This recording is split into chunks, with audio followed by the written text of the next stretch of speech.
Hello students, কেমন আছো? আশা করি তোমরা ভালো আছো। স্বাগতম সৌমেন এডুকেশন অফিসিয়াল চ্যানেলে। আজকের ক্লাসে আমরা আলোচনা করব ক্লাস 10-এর গোলক চ্যাপ্টারটি। আজ আমরা করব 16 দাগের অঙ্কগুলো। 16 দাগের অঙ্কগুলো খুবই ইম্পর্টেন্ট অঙ্ক মাধ্যমিক পরীক্ষার জন্য এবং স্কুলের যে টেস্ট পরীক্ষা হয় তার জন্য। তো আজকে এই অঙ্কগুলো খাতায় খুব ধরে ধরে শেখাবো, মন দিয়ে দেখবে। একটা প্রবলেম হলে নিশ্চিতভাবে কমেন্টের মাধ্যমে জানাবেন। চলো শুরু করা যাক 16-র 1-এর অঙ্কটা। কি বলেছে? একটি নিরেট অর্ধগোলকের আয়তন এবং সমগ্র তলের ক্ষেত্রফলের সংখ্যামান সমান অর্ধগোলকটির ব্যাসার্ধের দৈর্ঘ্য কত হবে লিখি। এই অঙ্কগুলো করতে গেলে যেটা খুব দরকার সেটা হচ্ছে সূত্র, মানে অর্ধগোলকের আয়তনের সূত্র জানতে হবে আর অর্ধগোলকের সমগ্র তলের ক্ষেত্রফলের সূত্র জানতে হবে। এই দুটো সূত্র যদি তোমরা জেনে থাকো তাহলে খাতায় দুটো শর্তে সমান ফেললি আমরা আর এর মান মানে হচ্ছে ব্যাসার্ধের মান পেয়ে যাব। চলো খাতায় করে দেখায়।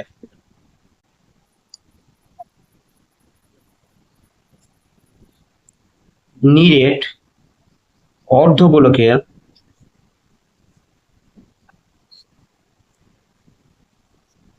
আয়তনের সূত্র জানতে হবে। আয়তনের সূত্র কি?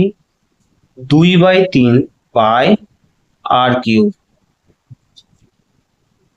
ঘন একক। এখানে আরটা হচ্ছে ব্যাসার্ধ। এই সূত্রগুলো ভালো করে জানবে, নাহলে কিন্তু অঙ্ক একটা হবে না, ঠিক আছে? এবার ক্ষেত্রফলের সূত্র বা সমগ্র তলের ক্ষেত্রফলের সূত্র। সমগ্র তলের ক্ষেত্রফল সূত্র হচ্ছে 3 পাই আর স্কোয়ার বর্গ একক। এবার বলেছে কি অঙ্কে যে অর্ধগোলকের আয়তনের যে মানটা আর সমগ্র তলের ক্ষেত্রফলের যে মানটা, দুটো সংখ্যা রাশি বা সংখ্যা মানটা কি হবে? সমান বলেছে। তাহলে আমি যদি শর্তে ফেলে দিই যে 2/3 পাই আর কিউব সমান 3 পাই আর স্কোয়ার, ঠিক আছে? এখান থেকে এখানে আছে আর স্কোয়ার, এখানে আছে আর কিউব, যদি আমি কেটে দিই এখানে কি পড়ে থাকবে? একটা আর থাকবে। বুঝে গেল? পাই পাই কেটে দাও, এখানে কি পড়ে আছে? শুধু আর। তাহলে 2/3 আর সমান 3, কোনাকুনি গুণ করে দাও, বা আর সমান হবে 3 আর এই 3টা উপরে গুণ হবে 3 আর এই 2টা তলায় ভাগ হয়ে যাবে।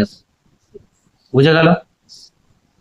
তাহলে মানটা কি আসছে? 3×9/2 মানে 4.5 একক।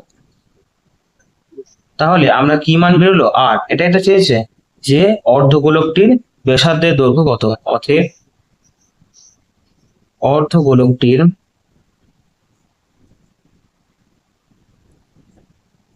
ব্যাসার্ধের দৈর্ঘ্য সমান 4.5 একক। অঙ্কটা যদি কোনো জায়গায় অসুবিধা হয়ে থাকে কমেন্টের মাধ্যমে জানাও। কোন জায়গায় অসুবিধা নিশ্চিত তোমাদের সমাধান করে দেওয়ার চেষ্টা করব। যদি ভিডিওটি ভালো লেগে থাকে তাহলে চ্যানেলটিকে সাবস্ক্রাইব করে এবং ভিডিওটি একটি লাইক করে দিও। চলো তারপরে অঙ্কটা করা যাক। 2-এর অঙ্কটা কি বলেছে? একটি নিরেট গোলকের বক্রতলের ক্ষেত্রফল একটি নিরেট লম্ববৃত্তাকার চোঙের বক্রতলের ক্ষেত্রফলের সমান। ঠিক আছে? চোঙটির উচ্চতা এবং ব্যাসের দৈর্ঘ্য উভয়ই 12 সেমি। ভালো করে বুঝবে এই জায়গাটা। চোঙটির উচ্চতা আর ব্যাস বলেছে, ব্যাসার্ধ কিন্তু বলেনি। এই জায়গাটাই সমস্ত ছাত্রছাত্রীর ভুল হয়, এখানে ব্যাসার্ধ ধরে যে অঙ্কটা গোটাটাই ভুল হয়ে যায়। এই জায়গাটা খেয়াল রাখবে যে চোঙটির উচ্চতা এবং ব্যাসের দৈর্ঘ্য উভয়ই 12 সেমি। গোলকটির ব্যাসের দৈর্ঘ্য কত হবে তা নির্ণয় করতে বলেছেন। চলো খাতায় ছবি এঁকে বোঝাই। ধরে নাও এই একটি চোঙ, লম্ববৃত্তাকার চোঙ, যার এই ব্যাসের দৈর্ঘ্য, এইটা হচ্ছে ব্যাস, ভালো করে বুঝবে। এই গোটাটা হচ্ছে ব্যাস আর অর্ধেকটা হচ্ছে মানে এইখান থেকে এতটা হচ্ছে ব্যাসার্ধ, আর এই যে উচ্চতা এইখান থেকে এতটা হচ্ছে উচ্চতা। দুটোই কি বলেছে? 12 সেমি। তাহলে চোঙটির ব্যাসার্ধ, আমরা তো সবসময় সূত্রে ব্যাসার্ধ নিয়ে কাজ, তাহলে এখানে ব্যাসার্ধটা কত হবে? 12/2 মানে হচ্ছে 6 সেমি। ঠিক আছে। এবং আর একটা কি বলেছে, গোলক, কোন একটি গোলক কি বলেছে তাহলে অঙ্কে, যে এই যে লম্ববৃত্তিকার চোঙ এর বক্রতলের ক্ষেত্রফল আর এই যে গোলক এর বক্রতলের ক্ষেত্রফল এর সংখ্যা মানটা কি সমান। তাহলে এইটার ক্ষেত্রে আমাদের সূত্র কিন্তু মাস্ট ইম্পর্টেন্ট। তাহলে চোঙটির চোঙটির উচ্চতা কত বলেছে, 12 সেমি। ঠিক আছে, তাহলে ব্যাসার্ধ কত হবে, 12/2 মানে 6 সেমি। ঠিক আছে, এবার ধরি গোলকটির ব্যাসার্ধ সমান 8 সেমি। আর ব্যাসার্ধ তো জানি না, এইটা আমি ধরে নিলাম, এইখান থেকে এতটা হচ্ছে 8 সেমি। বুঝে গেল। এবার একবারে আমি শর্তে ফেলবো, কি শর্তে, যে গোলকের বক্রতলের ক্ষেত্রফলের সূত্র কি, 4πr²। এটা হচ্ছে গোলকটির বক্রতলের ক্ষেত্রফল। আর এবার হচ্ছে লম্ববৃত্তাকার চোঙের বক্রতলের ক্ষেত্রফল। ভালো বলছি, লম্ববৃত্তাকার চোঙের বক্রতলের ক্ষেত্রফলের সূত্র হচ্ছে 2πr/h। ভালো বলছো, r/h।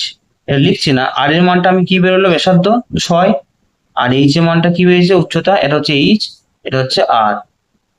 বুঝে গেল। তাহলে এইচ এর মানটা কত হবে, 12। এবার এখান থেকে আমি আর এর মানটা বার করবো, কি করে বার করবো, যদি r² সমান কি হবে, 2π×6×12/4 পাই বাই কেটে দাও, 2×2=4, 2×3=6। তাহলে r² সমান আসছে 36। 36 মানে আমি লিখতে পারি 6²। তাহলে r সমান কি হবে, এই r² সমান 6², তাহলে r সমান হবে 6। অতএব অতএব গোলকটি ব্যাসার্ধ সমান 6 সেমি। কোনো জায়গায় যদি বুঝতে অসুবিধা হয়ে থাকে কমেন্টের মাধ্যমে জানাও কোন জায়গায় অসুবিধা। আর যদি ভিডিওটি ভালো লেগে থাকে চ্যানেলটিতে একটি সাবস্ক্রাইব করে এবং ভিডিওটি একটি লাইক করে দিও।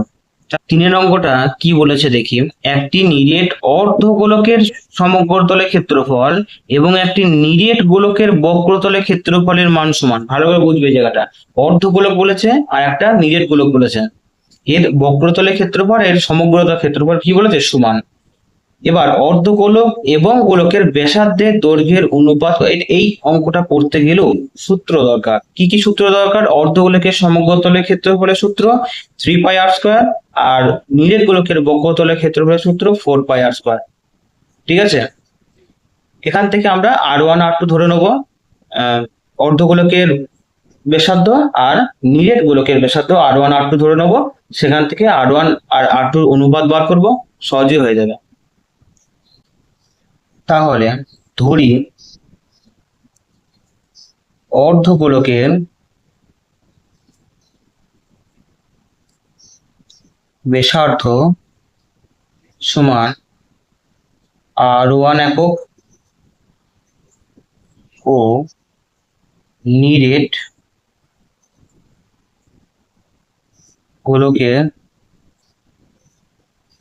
ব্যাসার্ধ সমান r2 একক। এবার এর কি কি বলেছে, দুটো, একটা হচ্ছে অর্ধগোলকের সমগ্রতলের ক্ষেত্রফল আর নিরেট গোলকের বক্রতলের ক্ষেত্রফলের সংখ্যামান সমান। এবারে আমি একবারে শর্তে ফেলে দেবো, কি কি,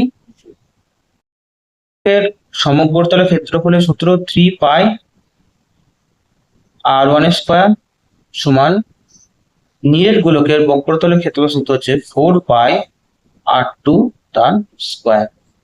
ঠিক আছে, এখান থেকে যদি আমি পাই আর পাই কেটে দিই, কি কি থাকবে, r1² বাই এই r2 তার স্কোয়ার করছি। এবার r2 সাথে কি গুণ আছে, 4, তাহলে r2 কোনাগুনি 4 লিখবো। বুঝে গেল। r1 এর স্কোয়ারের সাথে কি গুণ আছে, 3, r1 এর স্কোয়ারে কোনাগুনি 3 লিখবো। বুঝে গেল। এবার দেখো r1 আর r2 আমি দুটোকেই হোল স্কোয়ার লিখতে পারি, তাহলে 4/3। এই হোল স্কোয়ারটাকে কাটতে গেলে একটা রুট আনলাম উভয় পক্ষে, রুট আনলাম, এখান থেকে আমরা কি পাবো, R1/R2 সমান 2/√3। তাহলে এখান থেকে আমরা বুঝতে পারবো যে R1:R2 এর মানটা কি 2:3। এইটাই হচ্ছে অনুপাত, এইটি হচ্ছে দুটি ব্যাসার্ধের অনুপাত 2:√3। চলো তারপরের অঙ্কটা করি। 4 অঙ্কটা পরীক্ষায় প্রায় এসে থাকে, ভালো করে দেখবে, খুবই সহজ অঙ্ক একটি। কি বলেছে, একটি নিরেট গোলকের বক্রতলের ক্ষেত্রফল সমান এস এবং আয়তন ভি হলে এস এর হোল কিউব আর ভি এর স্কোয়ার এর মান কত হবে লিখি। ভালো বুঝবে, এটা এস আর ভি এর যদি আমি সূত্র ফেলে দিই খালি অঙ্কটা হয়ে যাবে। এক নিরেট গোলকের বক্রতলের ক্ষেত্রফলের সূত্র 4πr² সমান এস করবো, আর আয়তনের সূত্র 4/3 বা 4/3 পাই আর কিউব সমান আমরা ভি করব। এবার এই ভ্যালু কটা বসিয়ে দিলি, কাটাকাটি করলি, ডাইরেক্ট উত্তর পেয়ে যাব। চলো খাতায় করা যাক। নিরেট গোলকের বক্রতলের ক্ষেত্রফল সমান কি 4πr², যেখানে আর হচ্ছে ব্যাসার্ধ, এইটা সমানে কি বলে দিয়েছে, এস বলতে পারি তো, এটা 1 নম্বর। এবং আয়তনের সূত্রটা কি, সূত্রগুলো কিন্তু মাস্ট ইম্পর্টেন্ট। আয়তনের সূত্র হচ্ছে 4/3 বা 4/3 বাই আর হোল কিউব। এইটা সমান বলে দিয়েছে ভি, আছে 2 নম্বর। ঠিক আছে, এবার মানটা কি চেয়েছে, যে মান চেয়েছে এস এর whole cube by V square এর মানটা চেয়েছে।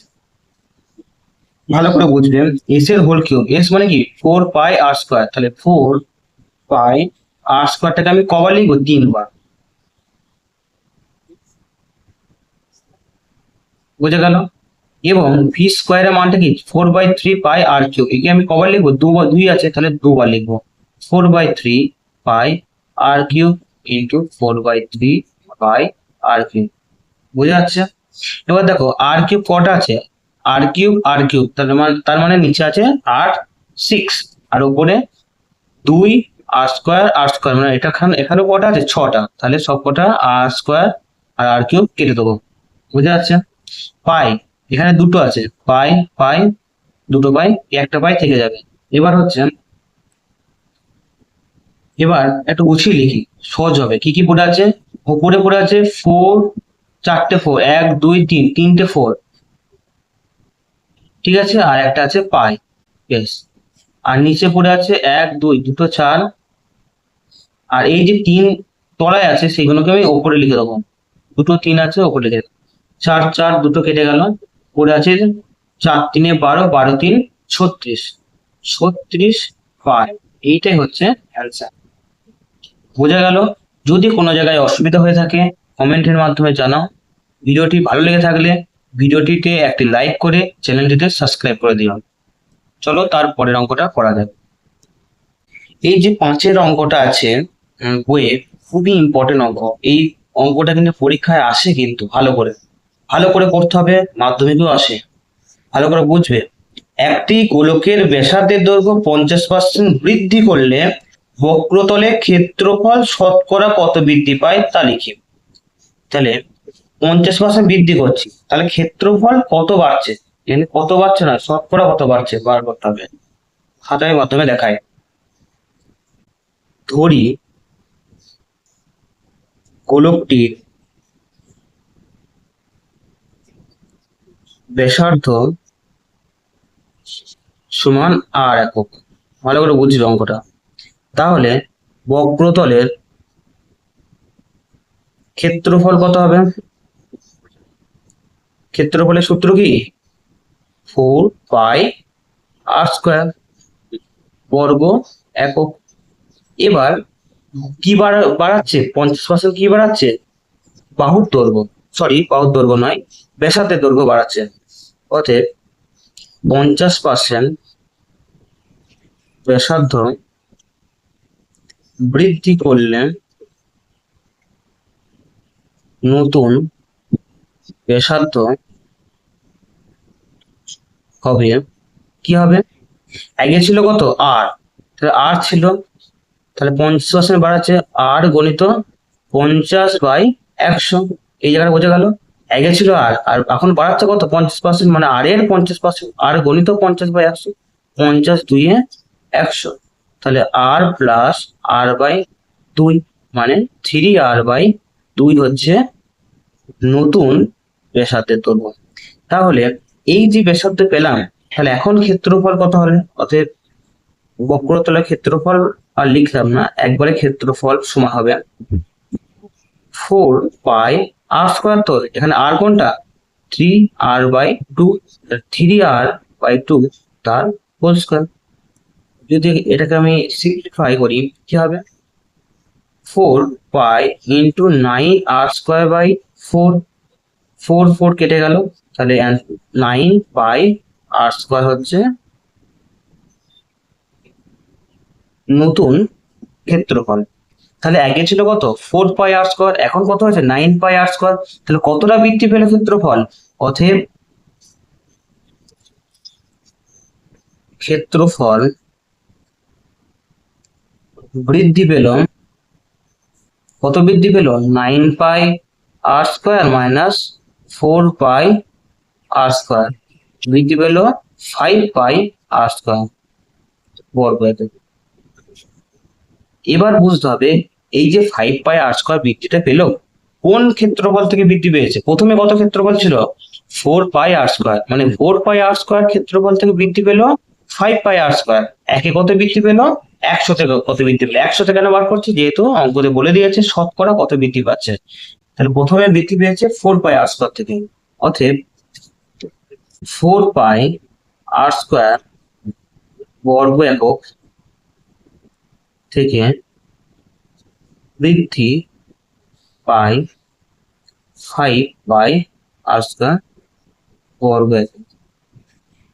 এক বর্গ একক থেকে কত বৃদ্ধি পাবে, 5πr²/4πr² বর্গ একক, ঠিক আছে।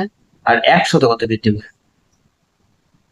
5πr²/4πr² গণিত 100, পাই কেটে দাও, r² কেটে দাও, 4